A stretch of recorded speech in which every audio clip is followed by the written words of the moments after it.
Hello and welcome back to Crit and Crit. I'm Sint, I'm Axion. and we are continuing our discussion of Brandon Sanderson's Mistborn, The Final Empire, while we play through Legend of Zelda, Oracle of Seasons. So, as we've mentioned several times at this point, the entire plot of this one hinges on the fact that there's a rigid caste system. You are either ska or nobility. There is no in-between, there is no intermixing. In fact, there's no intermixing to the point where if there is intermixing, any child is supposed to be destroyed, and preferably the mother too, to make sure she doesn't have the kid. So, that's all sorts of fun. But because the system is so present, it's something that can actually be exploited by the rebellion, and is why Kelsier sets up his plan to involve the nobility the way it does. Because when it's very, very clear that one class, in this case the nobility, is preying upon the lower class, the ska, you know that you have a common enemy. The trick is being able to do something about that when you are deliberately kept from having any means of self-defense. You're not allowed to have a weapon. You're not allowed to have any money. You're not allowed to have any chance at getting the superpowers that the nobility can use to keep you in your place. Because the purpose of a class system is ultimately to protect itself. Because, honestly, society tends to function pretty well regardless of if you have a certain family in charge or a certain group of people in charge or so on and so forth. People are people.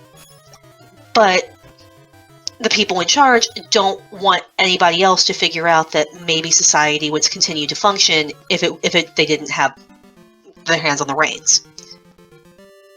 So, class warfare is perpetually a thing whenever you have a society where there is a class system, because those in the upper classes rely on it to keep those who outnumber them in the lower classes from being able to do anything about it. It's no different in Luthadel.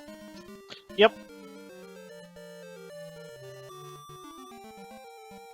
Now, pretty much all of our main characters, except Doxson, are half-breeds or descended from half-breeds who therefore have access to these magical powers that they're not supposed to have. And this is instrumental in them being able to actually be functional as a rebellion. But Kelsier decides that, well, what we're going to do is we're going to turn the nobility against itself. They're always bickering anyway. Let's just accelerate that. Because if they waste, a lot of resources taking each other out, every resource they waste is a resource they don't have when we make our move.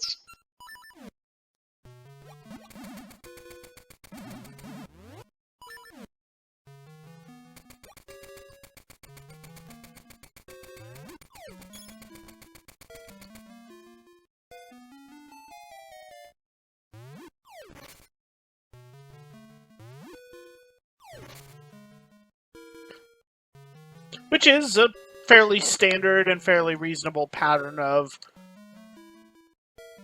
approach to any kind of conflict. It's basically divide and conquer. Yep. Because especially if they can get the nobility completely out of control, they're going to have to do something that keeps the garrison busy. So while the soldiers are busy putting down the nobility, the ska would be able to move in and do something. So this is the fact that this is a viable, not just viable, but actually fairly successful plan doesn't really speak well of the nobles as a class. Because in a functional society, even when you have rivalries and competitions with each other, you're not backstabbing each other as soon as everybody's not looking. You're not sending assassins. You're not doing everything you can to blatantly lie, cheat, and steal.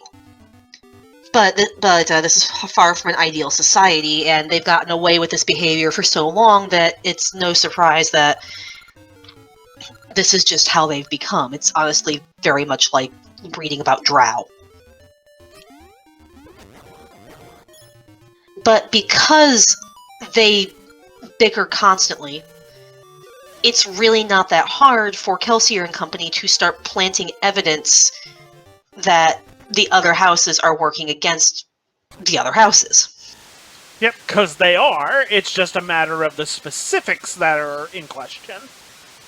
And Yep. they all know it. They all know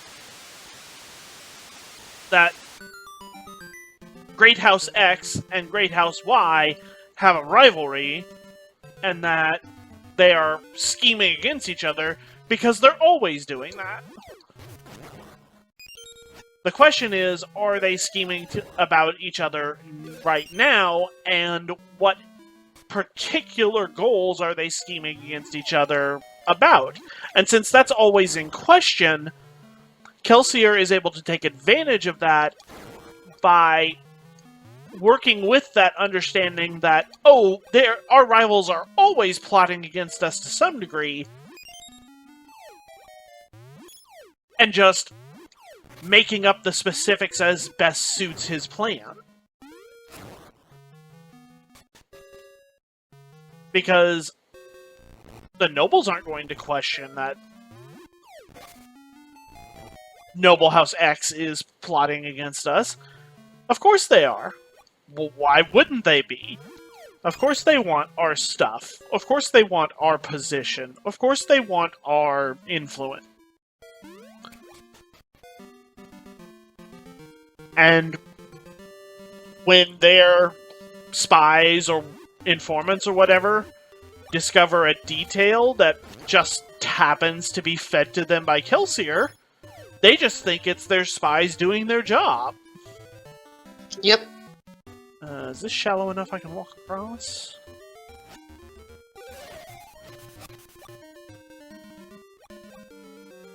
It is.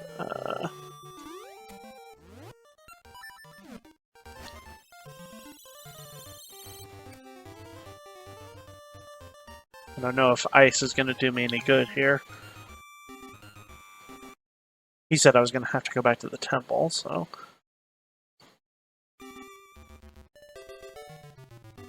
may have to use the ice to get down to where the temple is. Class war... pardon me. Class warfare is an extremely common motivation and concept in fantasy, because almost all fantasies, one, have some manner of case system like this, where there's the nobility and the lower class.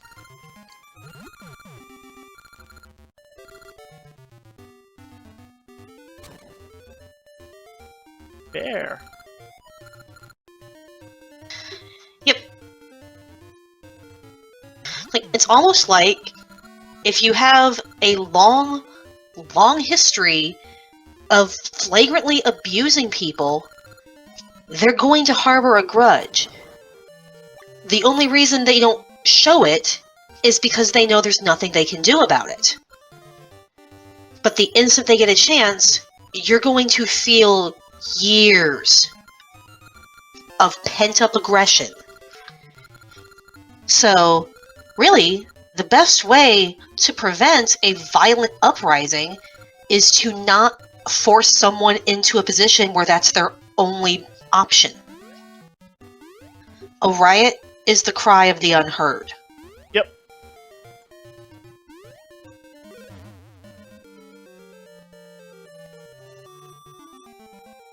And it's honestly very, very telling that they don't even really think of the Ska as human.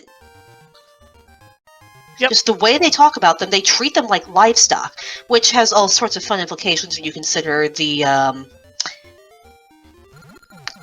class mixing that keeps coming up.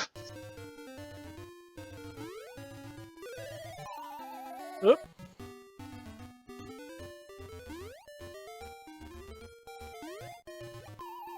Oop. Oop.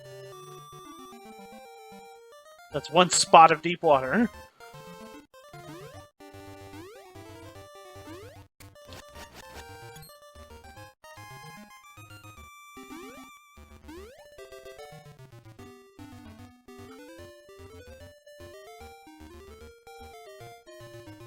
Up, I think that's where I need to go.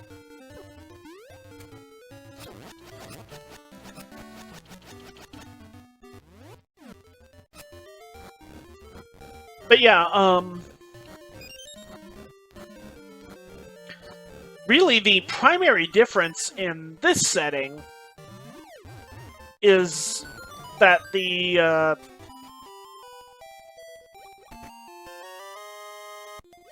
okay, I don't know what that's for.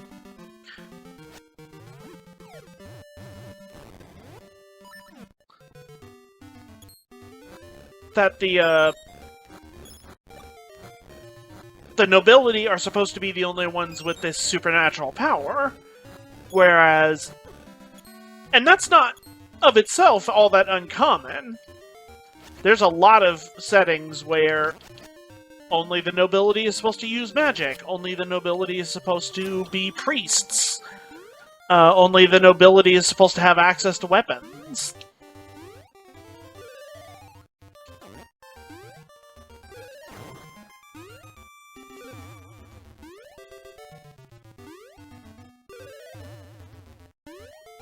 It's not at all uncommon for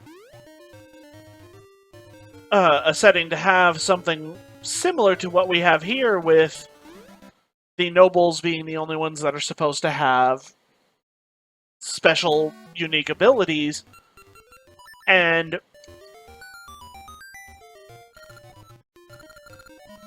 yeah, I heard you the first time.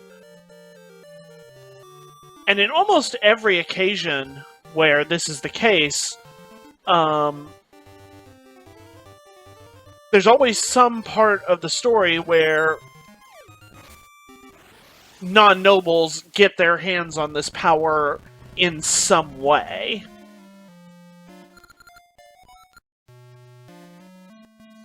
Which is, you know, a big part of the whole,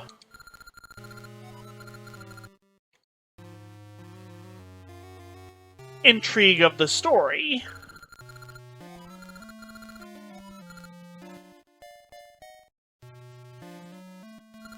If you have this special ability or power or special item that only a certain group of people is supposed to be able to have, and suddenly you have this other character that's not part of that group who has access to it, then a big part of the story is just explaining how that came to be and what that means when you end up in a situation where you have that dissonance between the person and the ability or power or item or whatever that they have access to, and what that means for people who are and who are not in that particular case.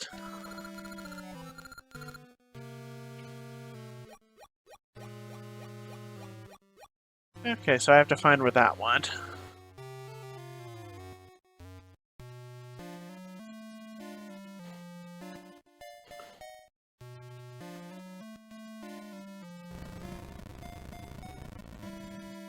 And to be a little bit blunt, it's not at all unusual that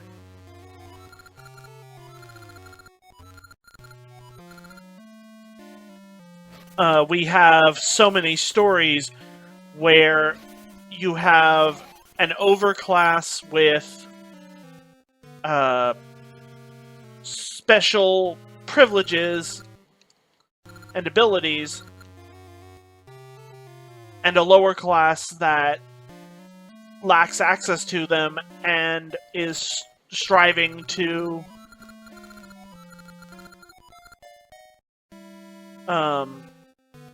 gain access to stuff that they've been prohibited from.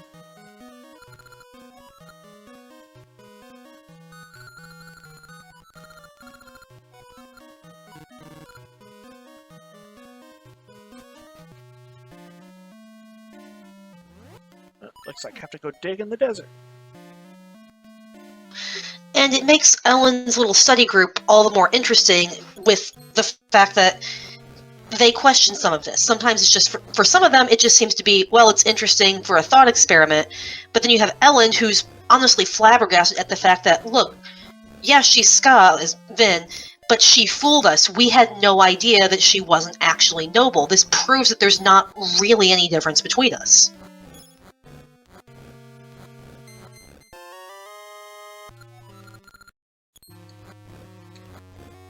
Yep, and you see when he reaches that conclusion how quick his companions are to...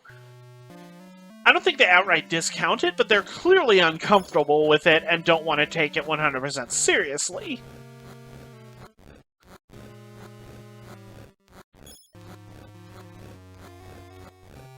And that's not an unrealistic reaction at all, to be blunt.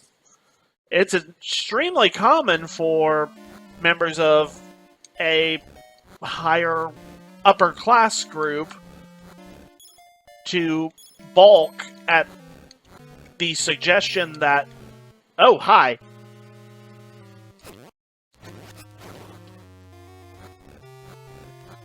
I wasn't expecting that. At the suggestion that their lessers are intrinsically no different than them. And I mean, we can look back in reality and see countless examples of that. And, well, not to put too fine of a point on it, but the clearest example, at least to me, being who I am and where I'm from, is the American slave trade and Jim Crow arrangements, where in almost every writing on the subject, the authors very bluntly state, we do not consider people of other races than white to be equivalent to us, and the implication that that is even possible is both wrong and incredibly insulting to us. We will get to that when we do a certain book later. Yeah, I have been taking notes. Yeah, I wasn't going to go super deep into it now, because, like you said, it's not really the time. There is going to be a better place for that conversation later. You've also seen my notes, so people should probably be worried. Yes, I have seen her notes. They are extensive, and at the time of this recording, incomplete. And no, I did not mix those two up. They are both extensive and not yet finished. Where's I the have door? thoughts and receipts. We will leave it at that. Is it up here? Ah, right, it's past the shop.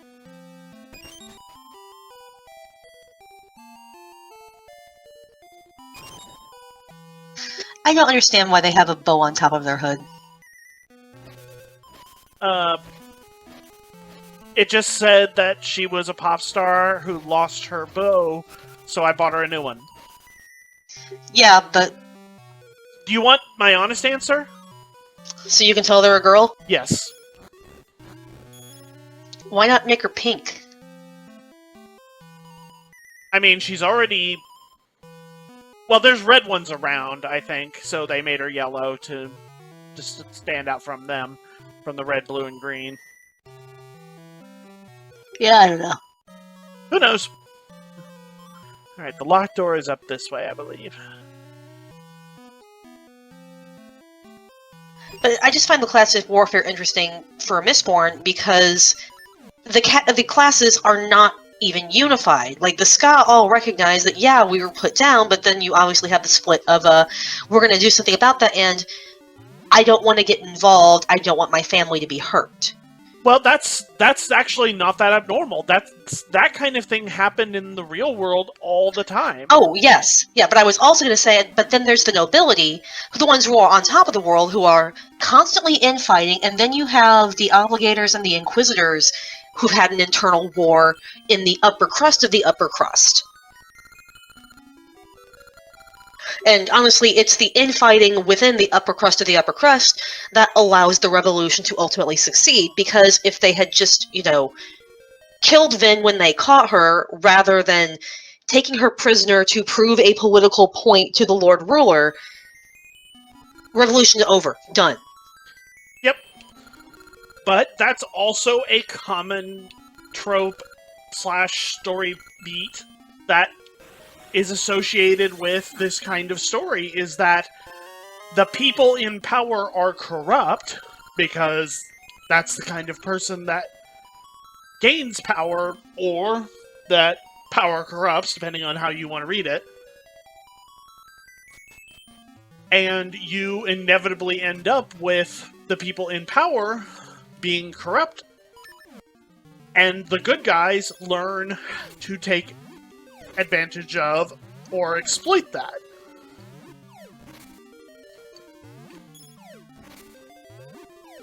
And that's where you get, like, your clever heroes who realize that, like Kelsier, realize that the nobility are not as unified as the Ska might assume they are, and uses that lack of unification to his advantage. That's an extremely common storytelling beat. Oh, yeah. It's just one that I was noting, like, the story succeeds primarily because of that fracturing. Yep.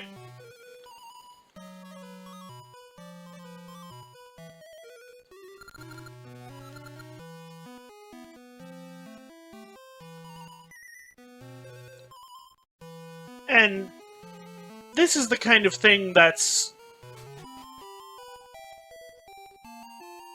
again, well reflected in real life.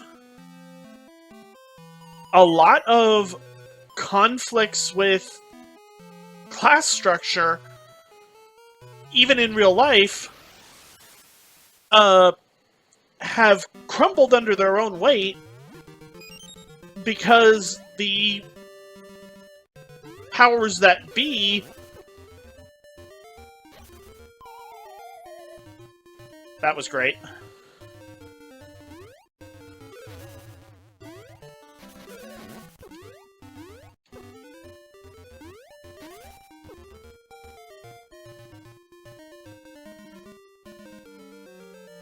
There we go. So I'd say, I know there's a path here somewhere. Yep. And that fractiousness also means that they don't necessarily keep the best tabs in everybody, because everybody's constantly lying to each other, which makes it even possible for Vin to infiltrate. Oh, that's how you do it.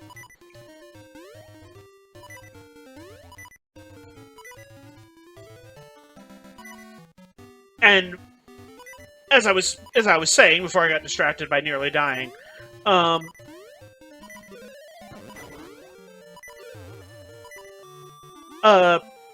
many real world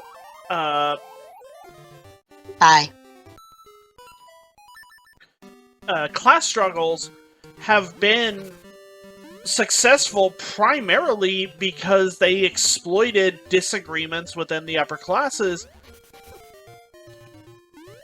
and took advantage of the corruption and mistrust and fractured conflicts between the various nobles / persons in positions of power, and succeeded where otherwise they would have been limited by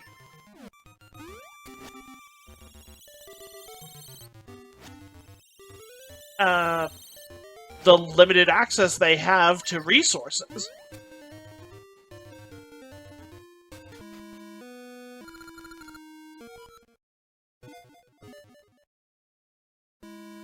So,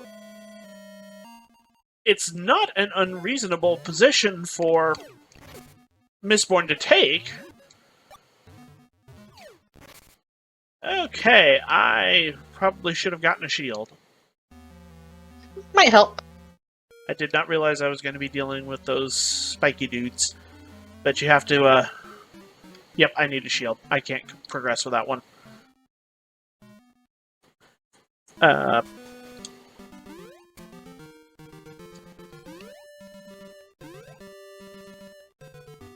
Gotta go back to Subrosia. Actually, let me change it back to winter. That gets rid of some of the enemies.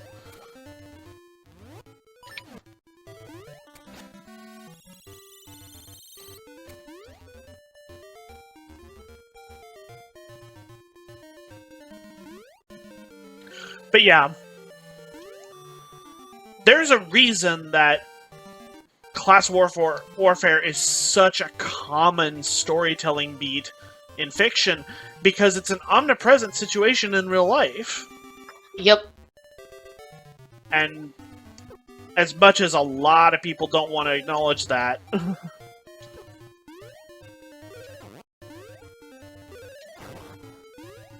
it's kind of hard to ignore, especially given our current situation, where we are living in times that prove that kind of thing is a necessary focus. Yep. You can't go anywhere in 2023 and not recognize that this is something that we gotta deal with. And with Always has been. Always has been, but it varies in how much it's obvious. Yep.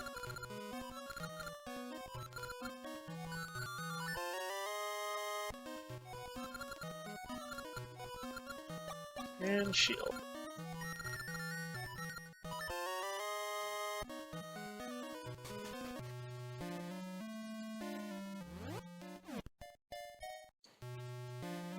Anything you want to add before we call this one? Nope. Then we'll see you all next time.